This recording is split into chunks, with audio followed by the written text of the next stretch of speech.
یہ لو، بہت احتیاط کرنا زائدہ، اگر دھیان سے یہ کام نہیں کرو گے تو یہ میری موت کا پروانہ ہوگا جو تمہارے ہاتھ میں دیا ہے میں نے۔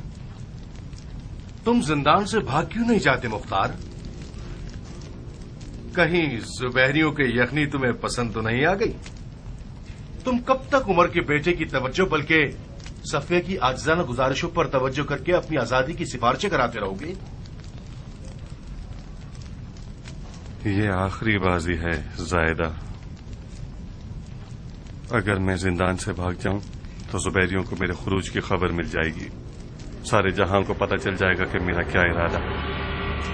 دشمنان علی عین الوداع میں توابین کے قتل عام کے بعد اس بات پر یقین رکھتے ہیں کہ شیعوں کا خطرہ ختم ہو گیا، اسی یقین پر رہیں تو ہم سب کا فائدہ ہے۔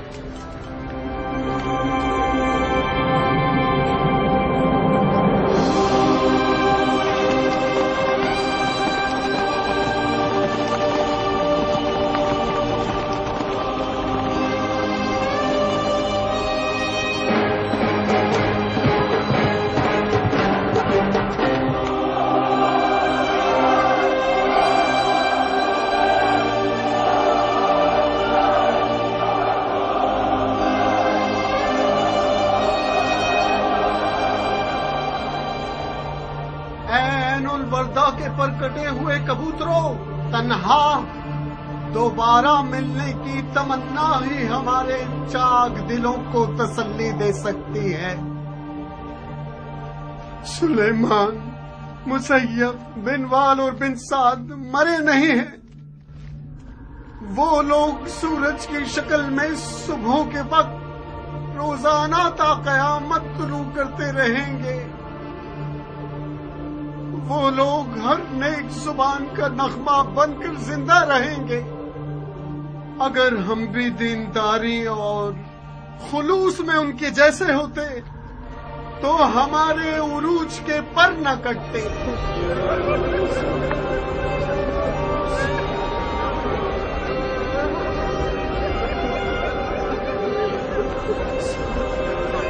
ابھی بہت سی ایسی راہیں ہیں جن پر ہم نہیں چلے ہیں، بہت سی باتیں ہیں جنہیں ہم نے سنا نہیں، بہت سے ایسے الفاظ ہیں جن کا ہم نے اقرار نہیں کیا، اور دیکھنے کی بہت سی چیزیں جو ہم نے نہیں دیکھی۔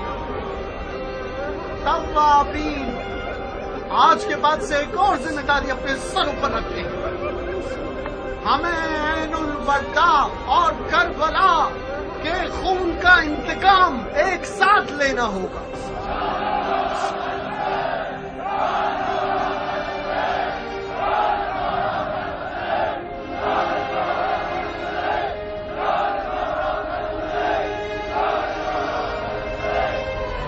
اب ہم اپنے اپنے گھروں کو لوٹ جائیں گے، ہمیں ان سوکھی ہوئی اور اجڑی ہوئی جڑوں کی دوبارہ آبیاری کرنی ہوگی۔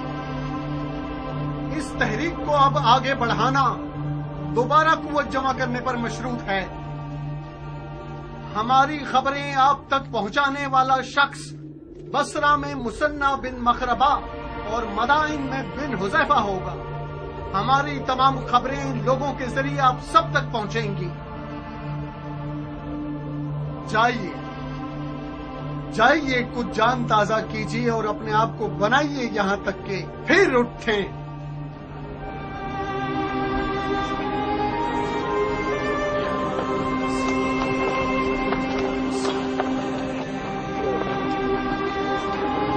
خدا کے حوالے میرے بھائی،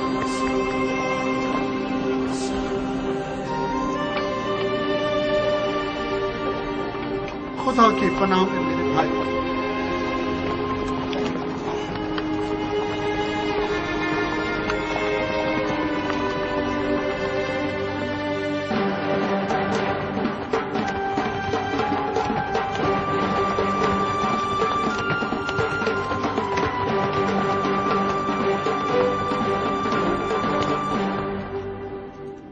درود ہو عین الوردہ کے تھکے ماندے مجاہدوں پر۔ میں ابو اسحاق مختار ثقفی کی طرف سے ایک خط لے کر آیا ہوں۔ مختار؟ خدا اس کی غلطیوں کو معاف نہ کرے۔ اگر مختار توابین کی مدد کے لیے آیا ہوتا تو عین الوردہ کی اس جنگ کا نقشہ ہی کچھ اور ہوگا۔ درود ہو عین الوردہ کے شیر دل مردوں پر۔ ہوا نے آپ کی شجاعتوں کی خبر سارے جہان میں پھیلا دی۔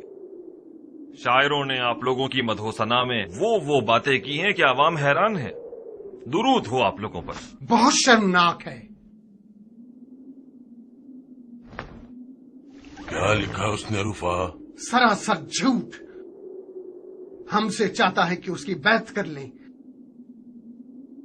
کٹ جائے وہ ہاتھ جو مختار کی بیعت کرنے کو تیار ہو۔ رفا ہے، خدا کی قسم یہ منصفانہ نہیں۔ تم لوگوں کا ایک ہی تو کام ہے۔ مختار ایک لمحے کے لیے بھی قاتلان حسین سے قصاص لینے سے غافل نہیں ہوا ہے۔ آپ لوگ راہ نجات کو اپنا خون نثار کرنے میں دیکھ رہے تھے اور مختار ملون شیاطین کا ناپاک خون بہانے میں۔ مقصد ایک ہے مگر راستے دو ہیں۔ اے آجنگ زادے، تو کیا تم سمجھتے ہو کہ توابین خواہ مخواہ خودکشی کرنے کے لیے عین الوردہ کی طرف گئے تھے؟ ہماری جیت میں صرف ایک قدم کا فاصلہ رہ گیا تھا، اور وہ قدم مختار تھا جو کہ نہ تھا۔ جہاں تک میں مختار کی غیرت مندی سے واقف ہوں، یہ کہہ سکتا ہوں کہ مختار سلیمان سے تمام تر اختلافات کے باوجود بھی عین الوردہ کی طرف چلا تھا، اگر زبیریوں کی غل و زنجیر کا قید ہی نہ ہوتا۔ مطلب مختار قید میں تھا؟ اب تک قید میں ہے۔ مگر کیوں؟ کیوں کا سوال زبیریوں کے کارندے سے پوچھو۔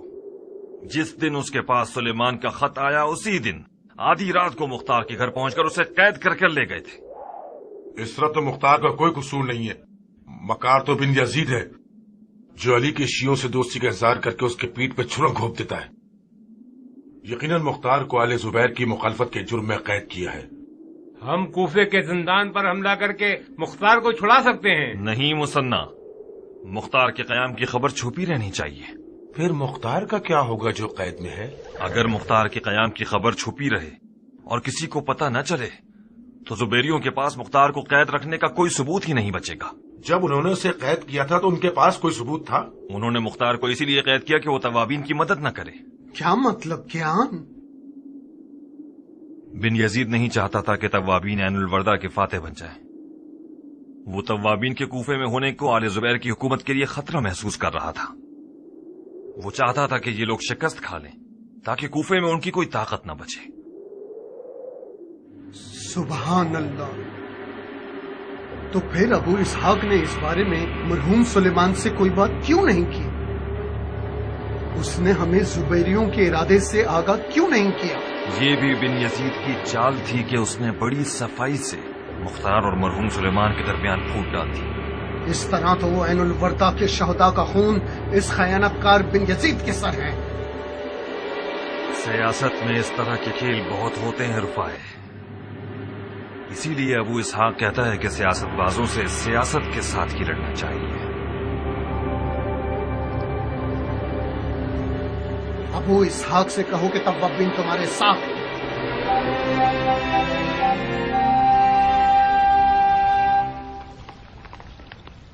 کیا لکھا ہے اس میں؟ ہم دونوں سے مختار کی آزادی کی درخواست کی ہے۔ یہ لو، تم خود پڑھ لو۔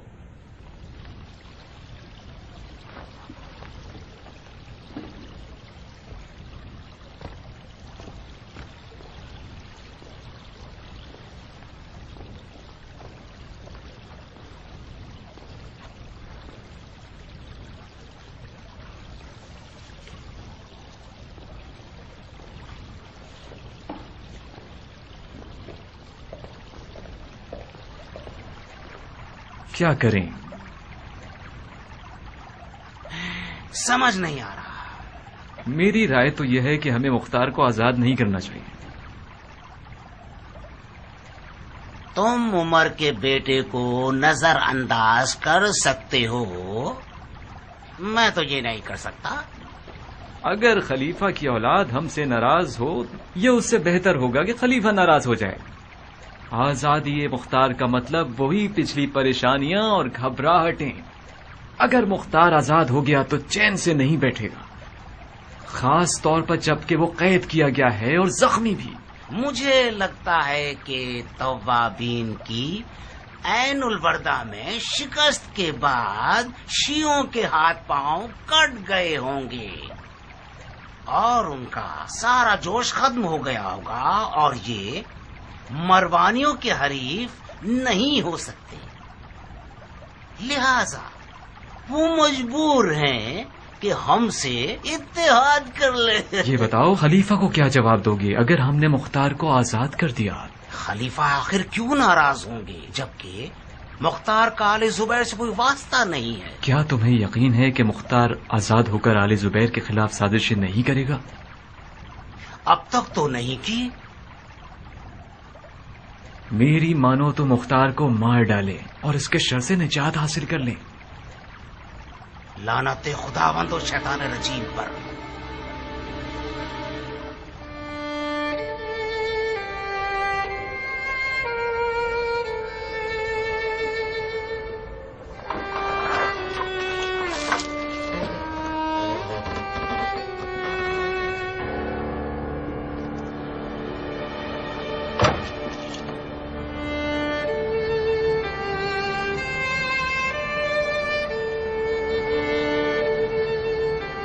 اس چھت کو آخر کتنا گھورو گے مختار؟ تمہاری نگاہوں کی تیزی نے تو چھت میں سوراخ کر دیا، اب تو تمہارے صبر اور حوصلے نے تمہاری چاہ پوری کر دی ہے۔ آزاد ہو گیا؟ بظاہر تمہاری پشت بہت مضبوط ہے، مجھے تو یقین نہیں آتا کہ عمر کے بیٹے کی مہندی آل زبیر کے یہاں بھی رنگ لے آئے گی۔ خلیفہ زادے کے خط نے اپنا کام کر دکھایا۔ یقیناً بن یزید نے عمر کے بیٹے کی سفارش کے بارے میں ابن زبیر سے بات نہیں کی، ورنہ وہ میری آزادی کے حکم کے ساتھ اپنی موت کا حکم صادر نہ کرتا۔ وہ لوگ تم سے وعدہ لینے آئے ہیں تاکہ تم بیت نہ توڑو اور ہنگامہ آرائی نہ کرو۔ جیسا کہ نظر آ رہا ہے کہ طلعت الخیر کا نواسہ تمہاری آزادی کے خلاف ہے، مگر بن یزید نے اسے چپ کرا دیا ہے۔ تم دھیان رکھنا اور اس کو غصہ مت دلانا۔ اس سے پہلے کہ وہ اپنا فیصلہ بدل لے جلدی کرو، تمہارے قدم زندان کے باہر پہنچ جائے تو کوئی تمہارے قدموں کی خاک بھی نہیں چھو سکے گا۔ اپنی شال اور قبا پہنو اور چلو۔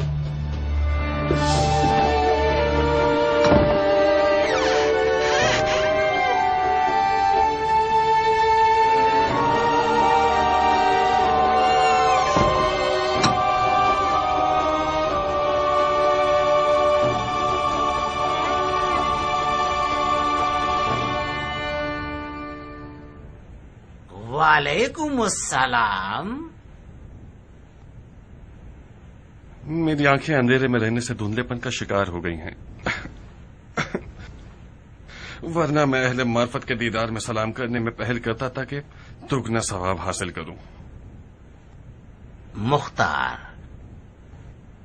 جو شخص اپنی کرسی اور منصب کو داؤ پر لگا رہا ہے تاکہ تم ایسے آزاد ہو جاؤ اور اپنی زندگی کی خوشیوں تک پہنچ سکو اور اس کے ساتھ اچھا برتاؤ کرو، مجھے معلوم ہے کہ تمہیں آزاد کرنا میرے لیے تکلیف دہ ہوگا، مگر کیا کروں؟ اس نے مجھ سے تمہاری آزادی کی درخواست کی جو میرے لیے نہایت محترم ہے۔ مجھے امید ہے کہ تم میری اس نیکی کا صلہ یوں دو گے کہ جب تک ہم کوفہ میں ہیں تم آل زبیر کے خلاف کوفے میں کوئی قدم نہیں اٹھاؤ گے اور ہماری بے عزتی نہیں کرواؤ گے۔ میرے اپنے اور میری زمینیں لاوارث پڑی ہوئی ہیں اور میری کھیتی باڑی کا کام بھی تباہ ہو گیا ہے۔ میں وعدہ کرتا ہوں کہ میری اس تلوار نیام سے باہر نہ آئے سوائے کسی بیلچے کے دستے کو تراشنے کے لیے یا درخت کی کٹائی کے لیے۔ میں چاہتا ہوں کہ اپنی ضائع شدہ زندگی کو کسی حسین درخت کی پرورش میں یا کسی پودے کے بڑھنے کے منظر کو دیکھنے سے کرتا رہوں اور اپنی باقی ماندہ زندگی اپنی اولاد کے لیے وقف کر دوں۔ جاؤ مختار، جاؤ، تم اب آزاد ہو۔ اب باقی زندگی کا کچھ حصہ توابین کے یتیم بچوں پر صرف کرو۔ کینہ توزیوں اور دشمنیوں کا کوئی ثمر نہیں ہے سوائے کوفے کے یتیموں میں اضافے کے۔ آزادی مشروط ہے مختار۔ مشروط کس بات پر؟ تمہیں کلام الہی پر ہاتھ رکھ کر قسم کھانی ہوگی کہ تم بیعت نہیں توڑو گے اور آل زبیر کے خلاف کوئی سازش نہیں کرو گے، اور اگر قسم توڑو گے تو تمہیں مکے میں 1000 اونٹوں کی قربانی کرنی ہوگی اور اپنی تمام تر ملکیت چاہے عورت ہو چاہے مرد سب کو آزاد کرنا ہوگا.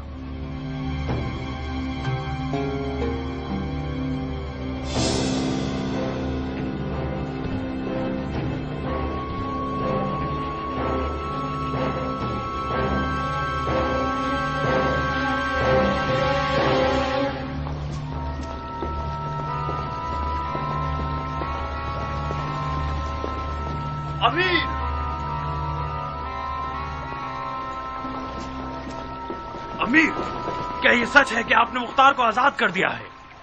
ہاں، مختار آزاد ہو گیا ہے. کیوں؟ کیوں؟ اب میں تمہیں جواب دوں گا پسر سعد.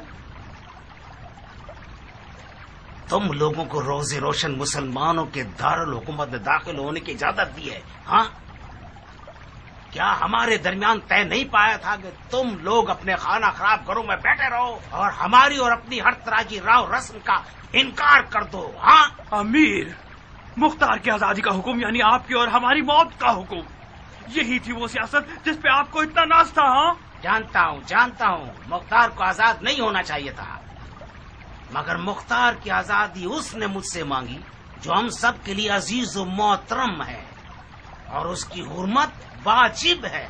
آپ پسر زبیر کے بھیجے ہوئے حکمران ہیں یا پسر عمر کے بھیجے ہوئے حکمران ہیں؟ مختار کی آزادی کا مطلب فتنہ یعنی آشوب یعنی جنگ جنگ جنگ. آپ نے ایک خلیفہ زادے کی دوستی کا خیال کیوں رکھا؟ کیونکہ میرے کان میرے اپنے نہیں تھے. ایک ایسے خلیفہ کی عظمت اور احترام سے بھرے ہوئے تھے جس نے عرب کو عجم اور ترک اور تاتار اور روم اور زنگی اور ہندو پر مسلط کر دیا. یہ ٹھیک ہے کہ خلیفہ زادے نے سیاست کو چھوڑ دیا ہے، مگر سیاست نے اسے نہیں چھوڑا.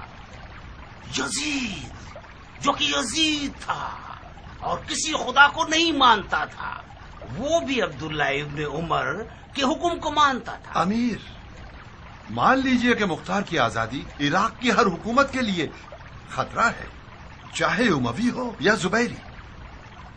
مختار ایک علوی حکومت برپا کرنا چاہتا ہے. اگر اسے ڈھیل دیں گے تو وہ اپنے خواب سچے کر دکھائے گا. مختار کل تک خطرے کا باعث تھا شیمر، اب وہ آواز نہ نکالنے والا مرغا ہے. اس کے طواب بھائیوں کے شکست کھانے سے وہ بھی ٹوٹ گیا ہے. دوسری طرف ہم نے قرآن کو مصالحت کا ذریعہ بنایا ہے، اس نے مخالفت نہ کرنے کی قسم کھائی ہے. تو پھر آپ نے مختار کو پہچانا ہی نہیں ہے. وہ اپنے خوابوں کے تاج و تخت کو پانے کے لیے قرآن تو کیا صاحب قرآن کا بھی انکار کر دے گا. اگر توابین کے پاس مختار جیسا کوئی رہنما ہوتا تو وہ لوگ عین الوردہ کو مہربانیوں کا قبرستان بنا دیتے. مختار خدا سیاست و جنگ ہے. میں بارہا اس کے آگے مغلوب ہو چکا ہوں. شک مت کیجیے کہ آپ سے بھی بہت بڑی خطا سرزد ہو گئی ہے. کل جب یہ سانپ آپ اور آپ کے لوگوں کو ڈس لے گا اس وقت آپ سمجھیں گے کہ ذرا سی بھی سیاست نہیں جانتے. کافی ہے عمر سعد.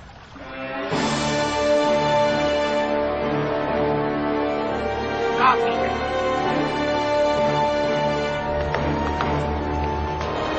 جس دن تم رے کے موتی کے لیے ہاتھ پیر چلا رہے تھے اور خون کے دریا میں نہا رہے تھے اس دن بڑی مچھلی کی فکر کرنی چاہیے تھی. آج میرے دامن پر پنجے مار رہے ہو اور کہہ رہے ہو کہ یہ بوسیدہ ہے. یہ بوسیدہ دامن ہمارے لیے چھوڑ دو. ہم جانتے ہیں کہ جو مختصر سی سیاست جانتے ہیں اس سے خود کو کیسے بچا لیں. تم جاؤ اور ان ہڈیوں سے پناہ مانگو جنہیں کربلا کے میدان میں تم نے دفن کیا ہے.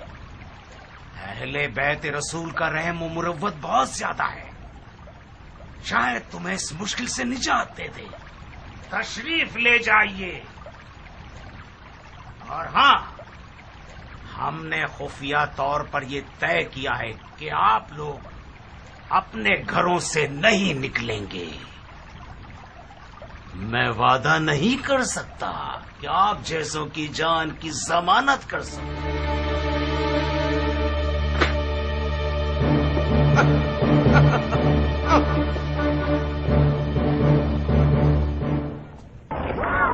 بن یزید بہت پلید اتنی پیلی ہے بن یزید بہت پلید اتنی پیلی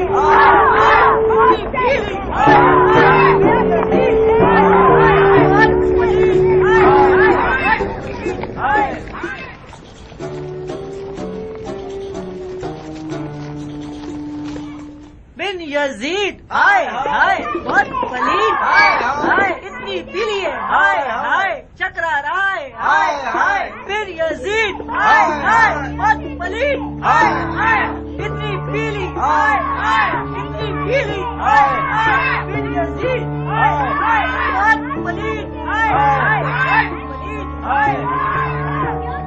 بن یزید بہت پلید اتنی پیلی ہے چکرا رائے بن یزید بہت پلید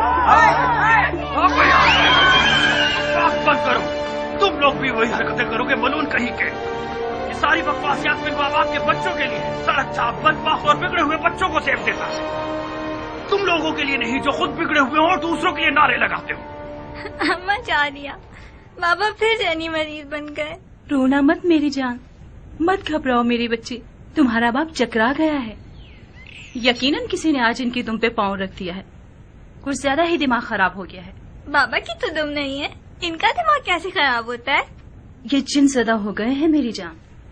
تم لوگ کمرے میں جاؤ تاکہ میں ان کا جن پکڑ سکوں. ابو کلی کے بچے ہمارا مذاق اڑاتے ہیں اور ہمارے ساتھ نہیں کھیلتے. جب گھر کے اندر آ کر کھیلتے ہیں تو بابا ڈانٹتے رہتے ہیں. حفظ بھی جب باہر جاتا ہے تو مجھے اپنے ساتھ نہیں لے جاتا. آخر میں کیا کروں؟ میرا حوصلہ جواب دے چکا ہے. بدتمیز! کیا مطلب ہے بدتمیز؟ کیا میں جھوٹ بول رہا ہوں؟ ہمارا کیا واسطہ کہ ہمارا باپ یزیدی ہے؟ جاہل کے بچے!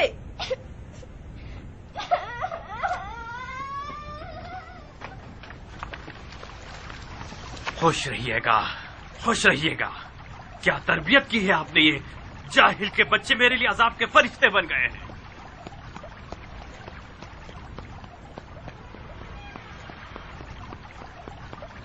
تمہارا دماغ تو ہل گیا ہے، پاؤں کیوں ہلا رہے ہو؟ پاگل ہو گیا ہوں. تم نے مجھے پاگل بنا دیا ہے. کیا یہ زندگی ہے کہ مجھے گھر کے اندر بھی وہی بکواسیات سننے کو ملے گی جو گلی کے لوگوں کا ورد زبان ہے؟ شاباش ہے محترمہ، کیا پرامن گھر بنایا ہے میرے لیے. یہ گھر پرامن تھا، تم نے اسے بھی امن بنایا. یہ سوال مجھے پوچھنا چاہیے نہ کہ تمہیں.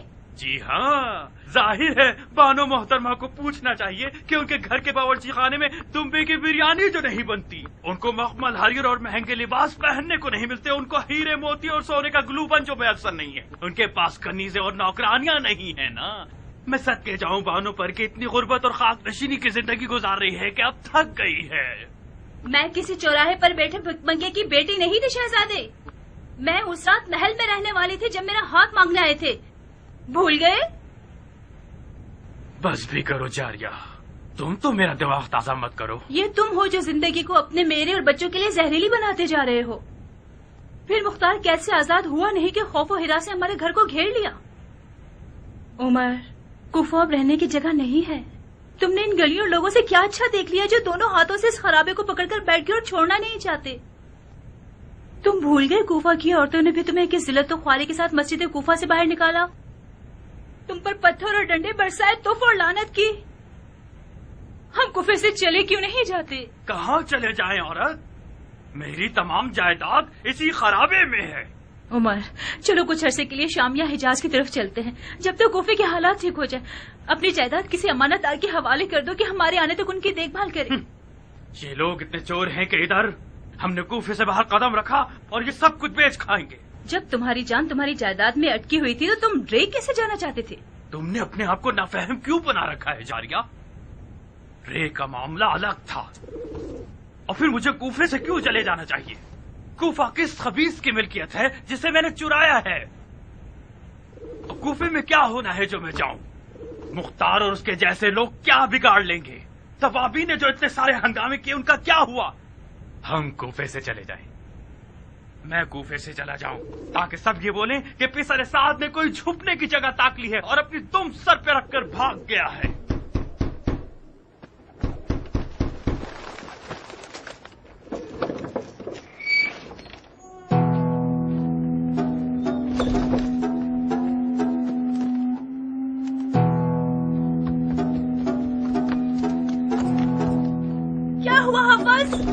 یہ سب کیا ہے؟ کیا کیا تم نے اپنے ساتھ؟ میرے بچے بچہ نہیں ہوں میں بڑھیا، میں ہوں حفص ابن عمر ابن سعد ابن ابی وقاص، ستار جنگ کربلا کا بیٹا، فاتح ایران کا نواسا۔ اچھا اچھا، اتنے ڈھیروں ڈھیر لقب لگاؤ تاکہ سارے چور چکے تمہاری جان کے پیچھے ہاتھ دھو کے پڑ جائے اور تمہاری یہ درگت بنا دے۔ قصور آپ کا ہے جو مجھے تلوار لے جانے سے منع کرتی ہیں۔ کس سے لڑکے آئے ہو؟ اور اس شخص سے جو میرے باپ کی توہین کرے۔ اگر میرے پاس تلوار ہوتی ایسا کام کرتا کہ کوفے کی حاملہ عورتیں جب عمر 7 کے بیٹے کو دیکھیں تو اپنا حمل گرا دیں۔ بیٹا جی بابا۔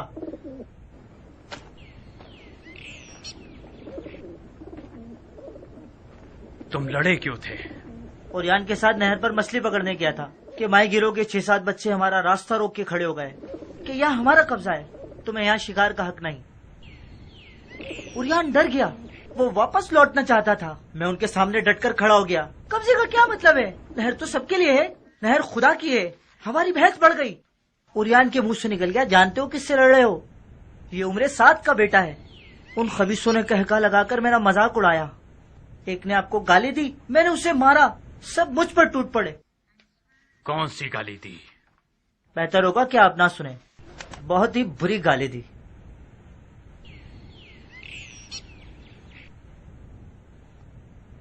تمہیں کچھ ہوا تو نہیں؟ نہیں، کچھ بھی نہیں ہوا، ناک سے خون بہ رہا ہے، تھوڑا سا سر بھی پھٹا ہے۔ اگر اوریان نہیں بھاگتا تو ان کا حشر نشر کر چکے ہوتے ہم۔ میں ایک تھا، وہ لوگ 7 تھے، حیف کی تلوار نہیں تھی میرے پاس۔ آج کے بعد جہاں بھی جاؤ گے تلوار حمائل کر کے جاؤ گے۔ ان کوفیوں سے اب صرف تلوار کی زبان سے بات کرنی ہوگی۔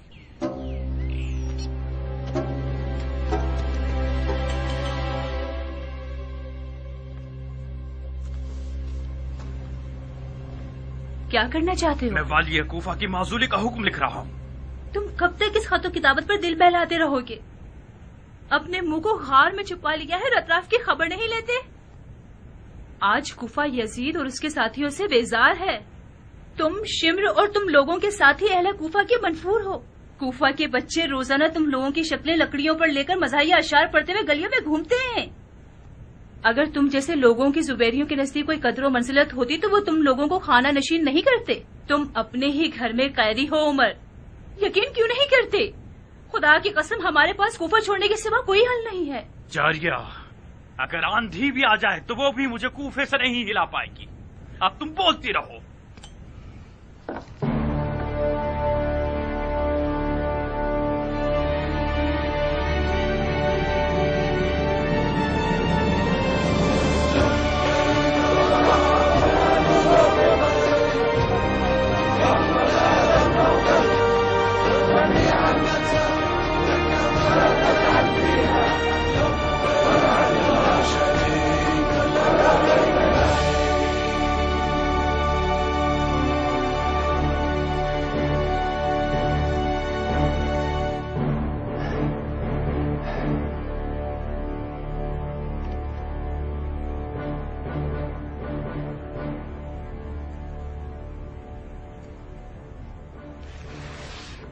یہ شخص 9 من دودھ والی گائے کی طرح ہو گیا ہے،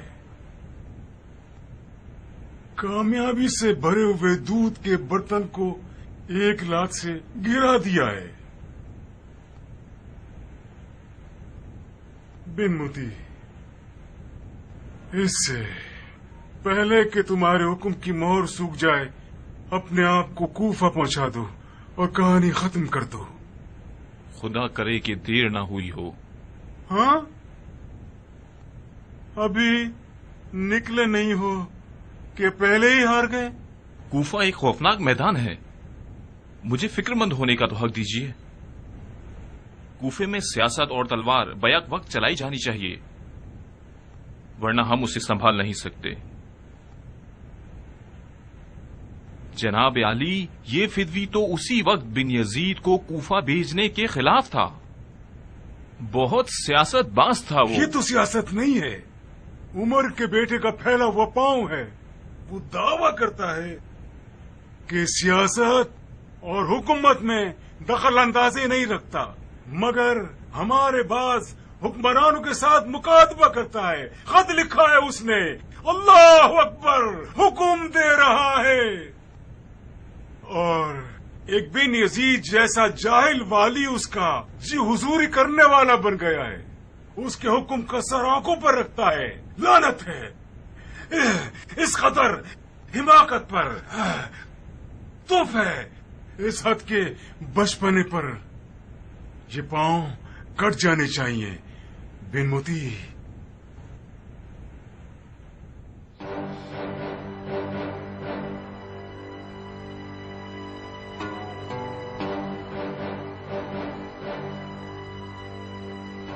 تمہاری مختار سے پرانی دوستی ہے تو پھر کوشش کرو کہ اسے اپنی طرف بلا لو اور بڑی مٹھاس کے ساتھ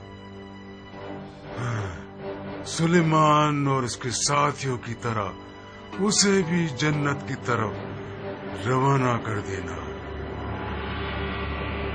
اور ہاں،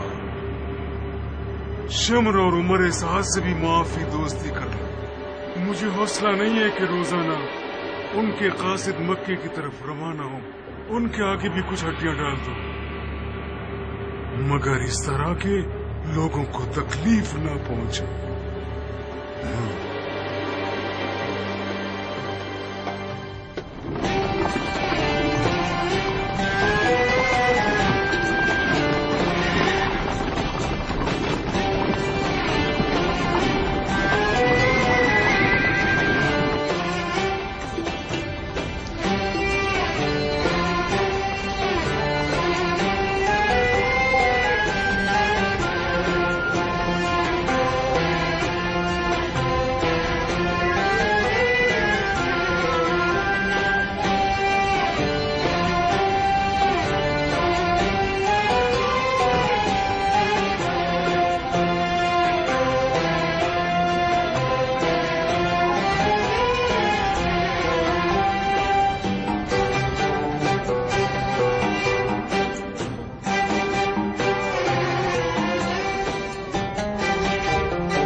دیکھنے کا ارمان تھا بن شریح.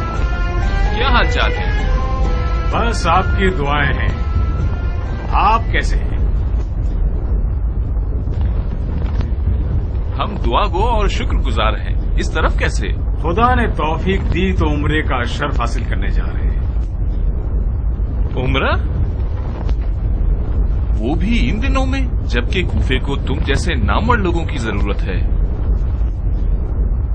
واجب فریضے کو چھوڑ کر مستحب کو ادا کرنے جا رہے ہو.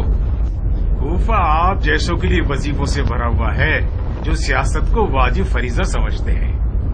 ہم جیسوں کے لیے نہیں جن کا سروکار زراعت سے ہے. کس بات پہ ہنس رہے ہو بن موتی؟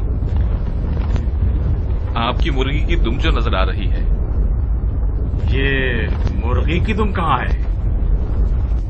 کوفے کی راہ یہاں سے ہے اور آپ مدینے سے آ رہے ہیں. روزہ رسول کی زیارت کو گئے تھے تاکہ ہمارے عمرے کا ثواب دوگنا ہو جائے. اس میں کہاں پر ہنسنے کی بات تھی؟ یہ کہو کہ حضرت سجاد کے پاس گئے تھے تاکہ سیاسی ذمہ داریوں کے بارے میں سوال کرو. بہت خوب. ان کی رائے کیا تھی؟ فرض کر لیجئے کہ آپ ٹھیک کہہ رہے ہیں تو کیا ہم نے کچھ خلاف شریعت کیا ہے؟ بالکل نہیں، ہرگز نہیں. بالکل بجا کام کیا ہے. عمرہ کرنے کو پہنچے تو ایک چکر امام سجاد کے چچا کے پاس بھی لگا لیجیے گا. سنا ہے کہ زین العابدین نے اپنے چچا کو کوفے کے معاملات میں اپنا وکیل بنایا ہے.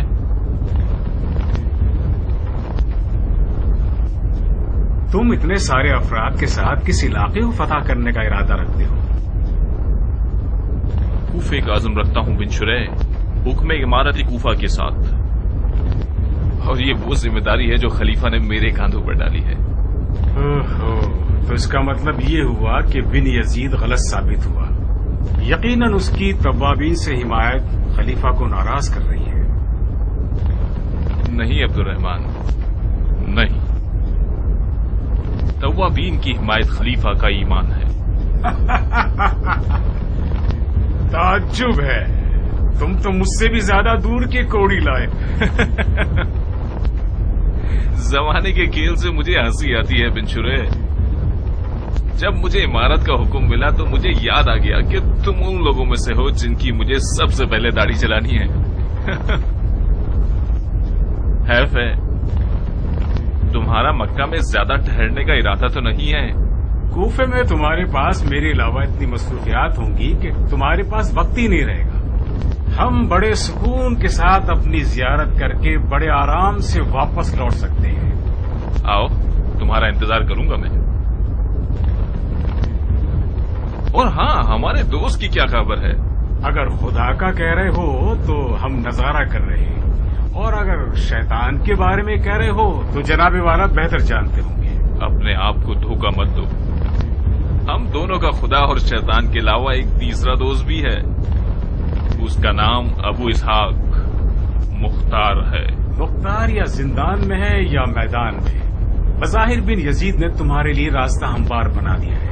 میں نے سنا ہے اس نے مختار کو قید کر لیا ہے۔ مختار کو جب میدان میں ہونا چاہیے وہ قید میں ہوتا ہے، اور جب اسے قید میں ہونا چاہیے وہ میدان میں ہوتا ہے۔ ایسا لگ رہا ہے کہ بہت عرصے سے تم کوفے سے بے خبر ہو۔ بن یزید نے مختار کو آزاد کر دیا اور اپنے آپ کو قیدی بنا دیا، اور ان دونوں کے بیچ میں پھنس گیا ہوں۔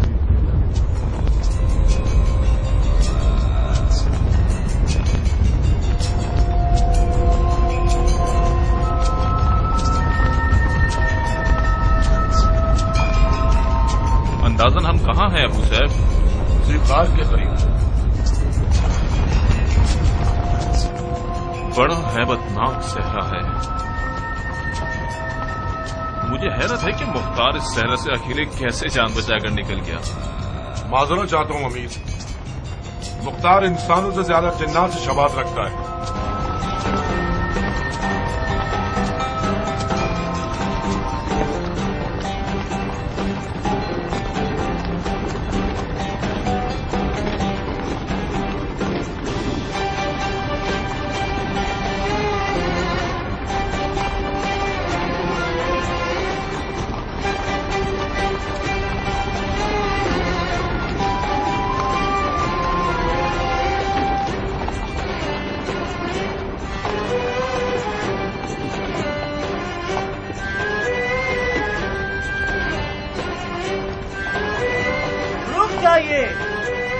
ہم بصرہ اور کوفہ کے دوراہے پر پہنچ گئے ہیں۔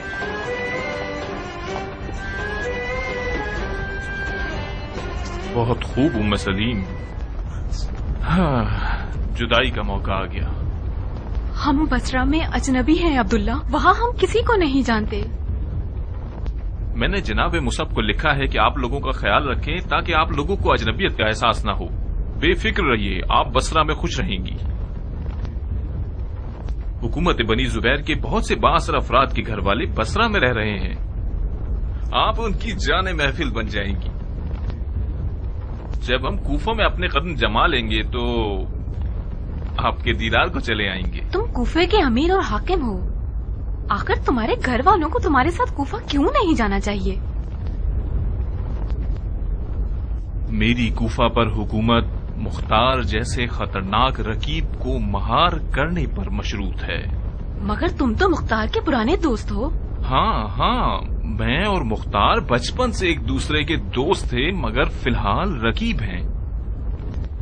دوستی جتنی قریب کی ہو، دشمنی اتنی ہی زیادہ شدید اور خطرناک ہو جاتی ہے، اور امیری کی دشمنی ایک طرح کی جنگ ہے۔ جاؤ ام سلیم، جاؤ اور یہ دعا کرو کہ میری اور مختار کی دوستی ہمیں ایک دوسرے کے خون کے پیاسے ہونے سے روک دے۔ جاؤ خدا کی پناہ میں۔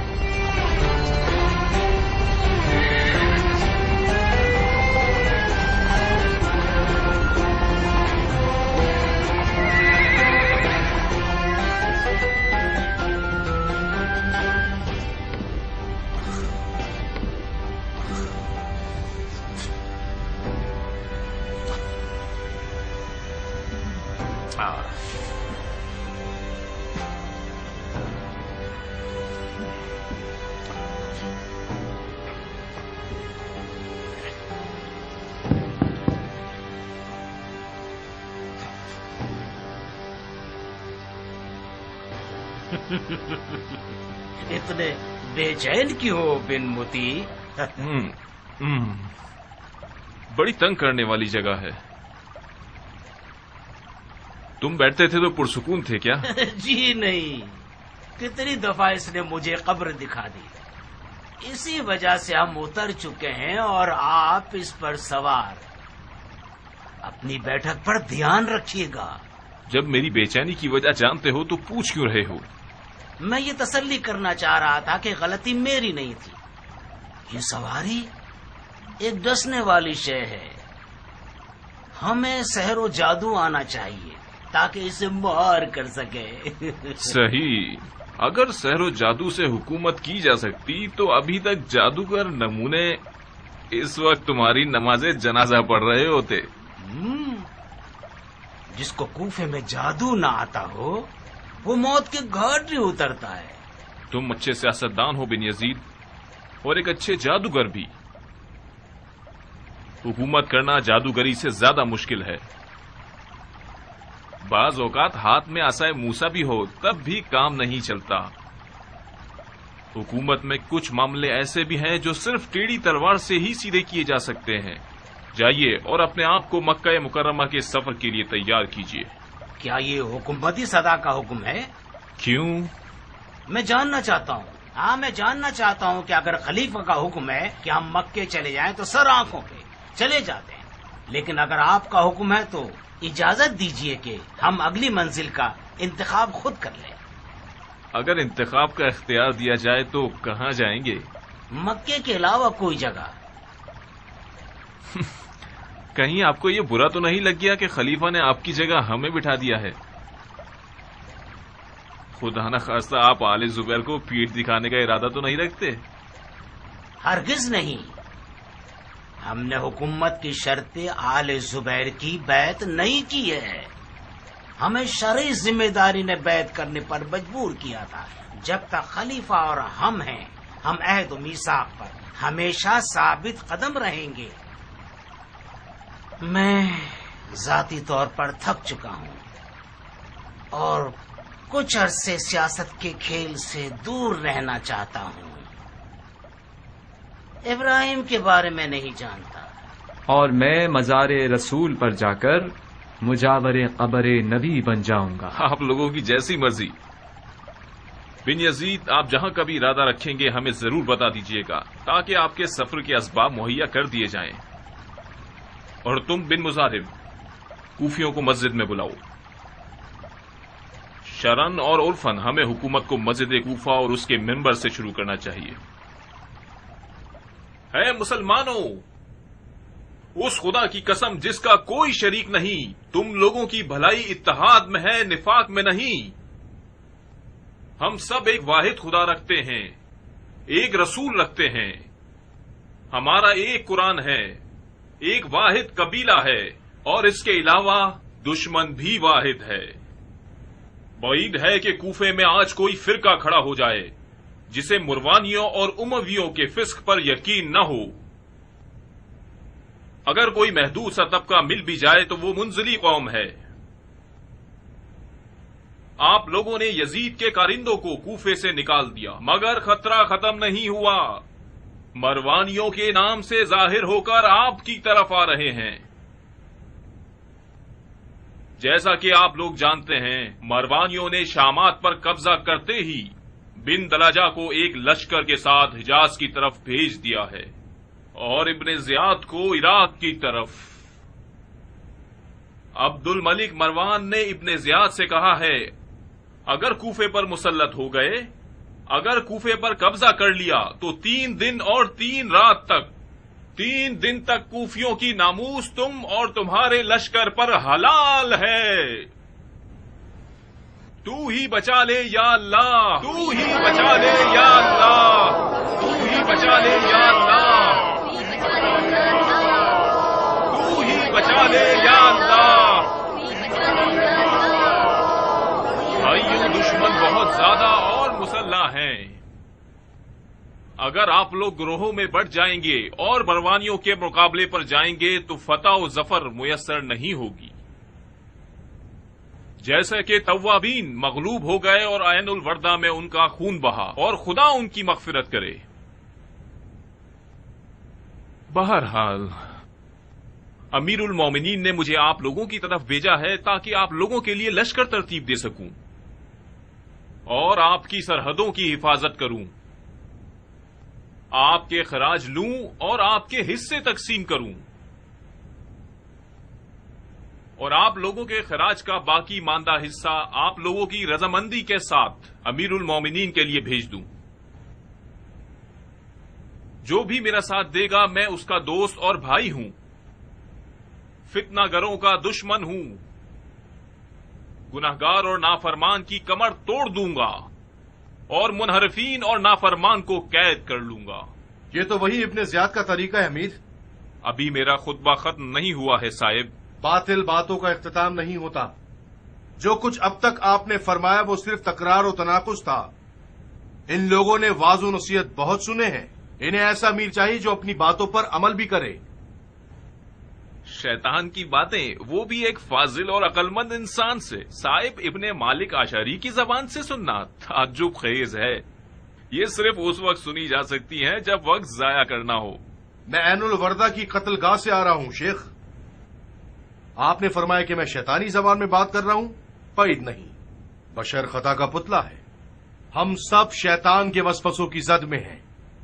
بے شک اگر میں نے بھی اپنے نفس کے شیطان کو مار ڈالا ہوتا تو میں اپنے طواف ساتھیوں کے قافلے سے پیچھے نہ رہتا۔ آپ جو کہ ایمان کا نقاب چہرے پر رکھتے ہوئے اور ممبر رسول اللہ پر بیٹھے ہوئے ہیں، آپ کو بھی شیطان سے ڈرنا چاہیے۔ بالکل بالکل، یہ بات تو حق کی بات ہے، خدا کا فرمان ہے۔ صاحب یہ باتیں تو ہدایت سے بھرپور ہیں، جو تمہارا دل کہنا چاہے کہہ دو، سر آنکھوں پر سنیں گے۔ شاید میری ساری باتیں آپ کے مزاج کو اچھی نہ لگیں، لیکن اگر حقیقت کے طلبدار ہوں تو ہدایت کریں۔ توابین نے اپنی شرعی ذمہ داری پر عمل کیا۔